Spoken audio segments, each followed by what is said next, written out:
What's up, everybody? We are headed to the gym, and I've got my sweet daughter with me. So she's gonna do some volleyball. But the question of the day, people keep asking me, how do you stay motivated? They say, look, I start working out and then I end up stopping and I just don't know why.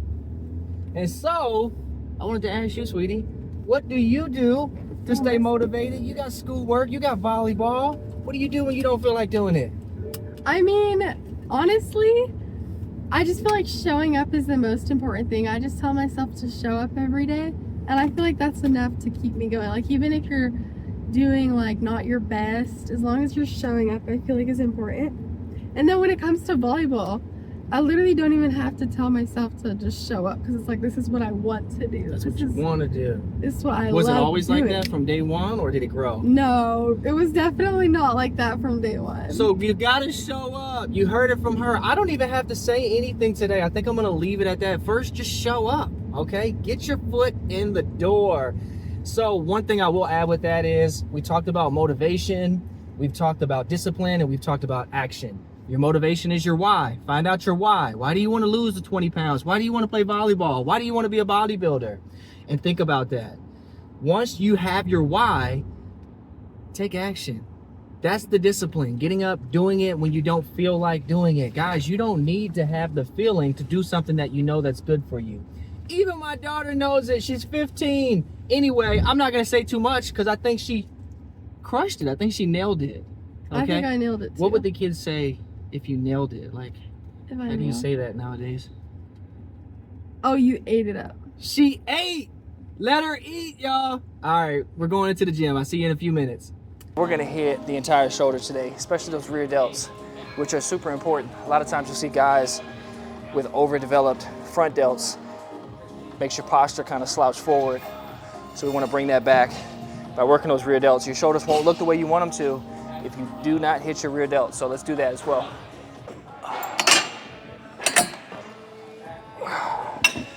I like to lean forward just slightly with my chest against the pad, focusing on really controlling it, not jerking, swinging,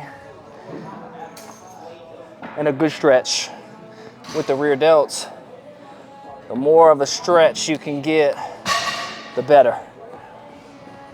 You can change your hand position too. You can start higher or lower. Just depends on where you feel it.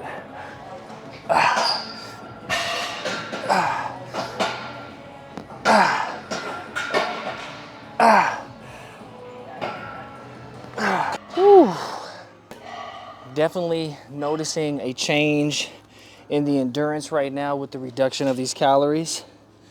So keep in mind, when you first start out, like we're in day 5, and I'm used to eating a lot more towards the end of the bulk that I just finished, and I'm definitely feeling it right now. You know, mentally I gotta dig deep, because inside it's like my mind's like, just lower the weight, take it easy, and you know that's not gonna get us where we wanna go. The key is to use those times where you're eating a lot to really build that muscle and push through. But also when you're cutting down and you don't have as many calories or carbs, now your body has the opportunity to burn off some of that fat that you don't need, but you got to continue to push through. So unfortunately, there's really no other way around it. But once you get in shape, it's a lot easier to maintain. So I guess there's some light at the end of the tunnel for some of you guys that have never done a transformation before. Anyway, let's get another set in.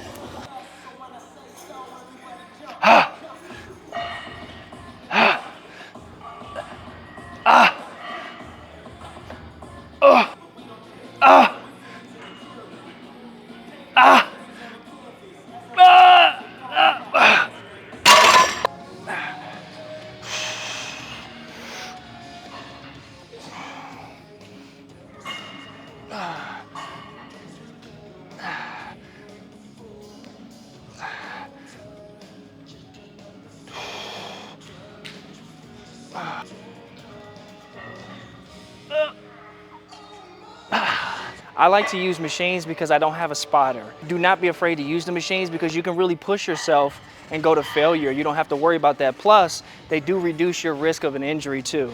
So I really like them and I use them a lot. But anyway, we're gonna go a little heavier on these. Let's get a good set in.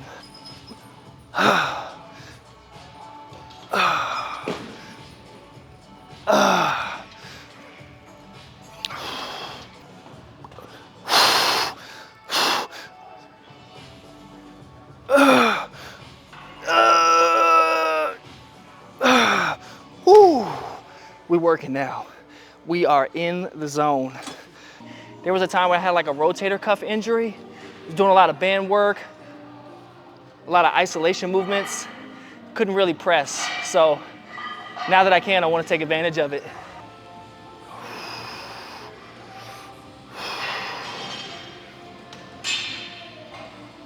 Ah. Ah.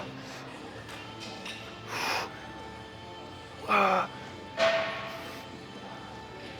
Ah. Ah. Ah. Sometimes with shoulders, guys, you gotta do a few extra reps, and that's okay. You really gotta make them burn if you want them to grow, at least in my opinion. Ah. Ah. Ah. Can't neglect those rear delts, okay? These are probably my favorite for the rear delt. I use the flies a lot. That machine you'll see me use, but there's nothing like the old school, classic dumbbell rear fly, at least for me. I love them. Let me shut up and get a few more reps in.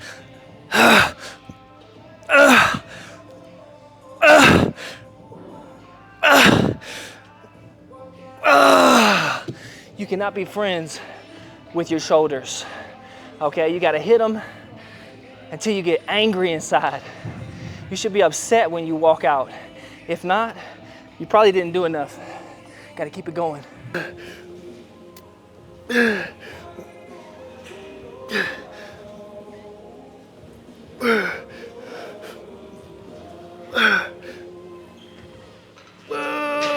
Okay. Sometimes I like to do these, just reverse the position, put my chest up against the pad. I feel like it works a little bit more of those front delts. I do these from time to time.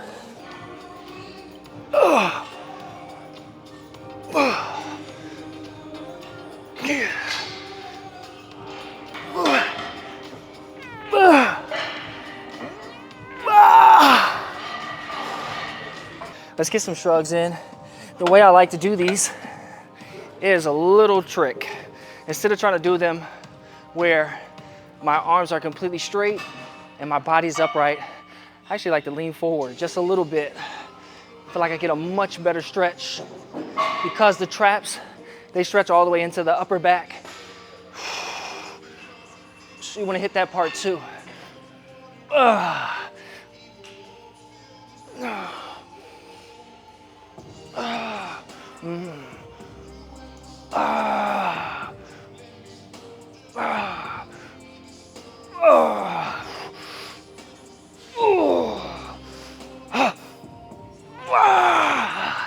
Now you get to see my ugly face. All right, guys, appreciate you hanging out with me. Make sure you like, share, subscribe. Tell somebody about the content. Help out a small creator. I'd appreciate it. But until next time, tomorrow we have arms. I'll see you guys then.